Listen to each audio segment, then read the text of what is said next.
Bonjour les amis, aujourd'hui on voit comment additionner ou soustraire des fractions entre elles. Donc le prérequis, c'est bien sûr d'être à l'aise avec la notion de fraction, donc d'avoir vu la leçon fraction, initiation, et même de préférence les leçons suivantes sur les fractions. Bon, je ne reviendrai pas sur l'utilité de savoir additionner et soustraire, hein. Alors allons-y. Si je veux additionner 1 quart plus 2 quarts, 1 sur 4 plus 2 sur 4. Alors, je me représente bien de quoi on parle. J'ai un quart auquel j'ajoute 2 quarts. Je les rassemble et cela me fait donc 3 quarts. C'est comme si je disais que le quart, c'est ma nouvelle unité. Et au lieu de parler de pion, de mètre ou de carotte, je parle de quart. Et donc, je fais l'addition du nombre de quarts. Autre exemple, 3 cinquièmes plus 6 cinquièmes. Ici, on parle de cinquièmes. Donc, c'est facile, j'ajoute tous mes cinquièmes.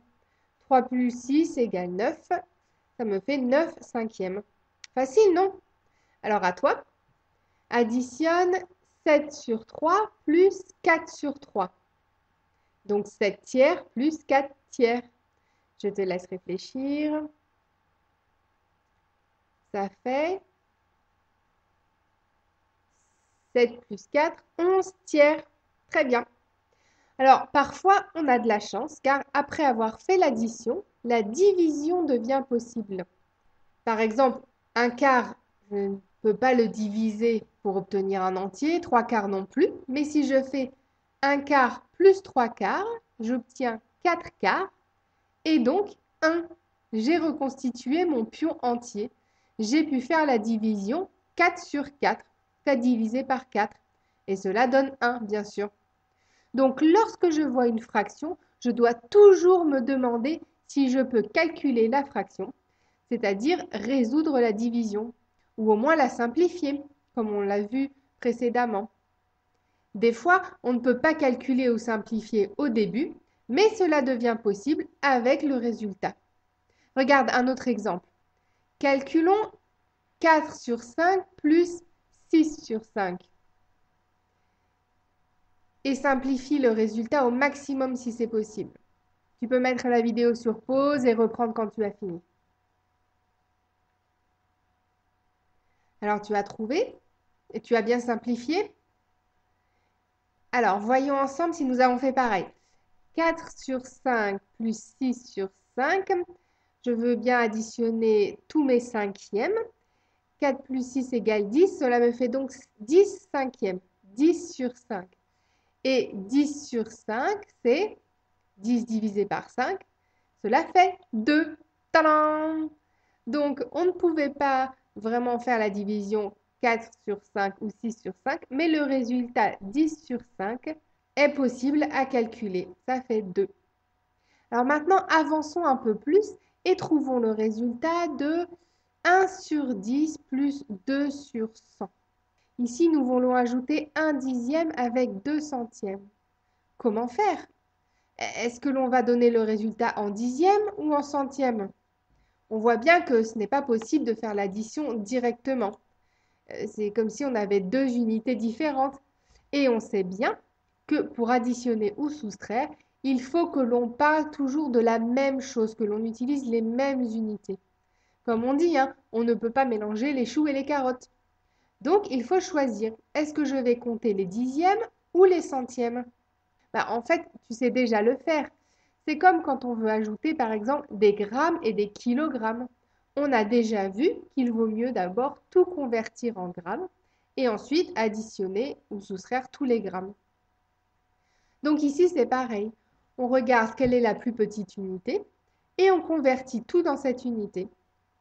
Alors, qu'est-ce qui est le plus petit, les dixièmes ou les centièmes? Ce sont les centièmes, bien sûr.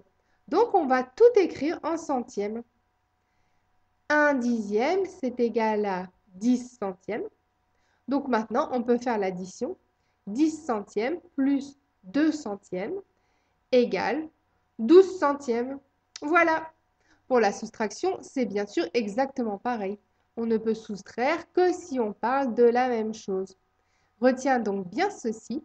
pour additionner ou soustraire deux fractions, il faut toujours qu'elles parlent des mêmes éléments, donc qu'elles aient le même dénominateur.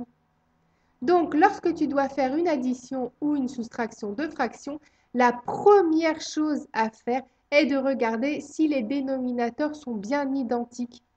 Sinon, il faut s'arranger pour qu'ils le soient. Alors, pour bien retenir tout ceci, ferme les yeux et imagine-toi que tu dois faire l'addition 1 sur 10 plus 2 sur 100. Alors tu regardes tout de suite les dénominateurs et tu remarques qu'ils ne sont pas identiques. Alors tu modifies la fraction 1 sur 10 pour qu'elle soit en centième aussi. Donc tu écris 1 sur 10 égale 10 sur 100.